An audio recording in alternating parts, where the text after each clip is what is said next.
The worst thing is, I would find it hard to believe that it's simply too difficult to tackle climate change if I hadn't worked in the civil service over the past 5 years.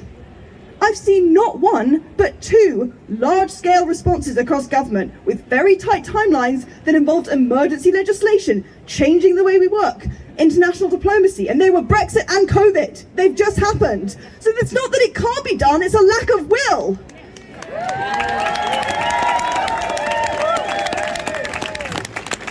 It is systemic change that we need. Changes to the way we manage water, the way we use and produce electricity, the way we produce our food, management of our lands and oceans, changing how we move through this country, our transport system, and systemic change requires those within the system to work in a coordinated way. And that requires proper wages, proper resourcing, and real freedom for officials to advise based on the scientific evidence. And we have a choice. Like the IPCC report, when you read it, it can either be a doomsday message, or it can be a message of hope that tells us how to get out of this. But I mean, we've already gone back on our own commitments as COP president. That's literally already happened in the last 2 years. We said no new coal. There has been new coal that has happened in this country. We said we should be stopping oil and gas. There has been new oil and gas exploitation in this country. We need to stick to our own commitments. But I have to believe, looking at all these people who came out on this horribly rainy day, because they're so worried about the lack of action, they're so eager for a livable future and a functioning planetary ecosystem, that the call is really getting too loud to ignore at this point. I think if we take real action on climate change now, we need to do it properly. And I think that's several things.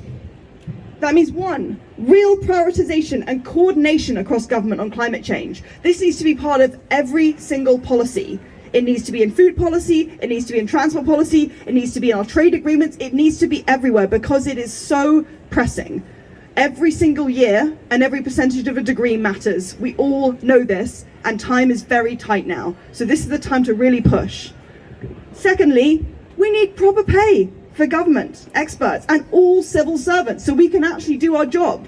People who work on climate change and biodiversity restoration need to have proper teams with enough people, and we need money to actually attract experts. If you've gone to the trouble of educating yourself, of getting several degrees, maybe master's degrees, you should be paid properly. You should be paid properly as experts because you've done that work.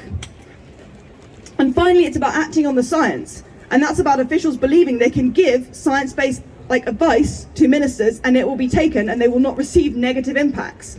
That is the reality. So it's about prioritization and coordination, proper pay, and acting on the science. We have the chance to actually respond to climate change in a way that protects all of us. But enough talk, it needs to start now. Thank you very much.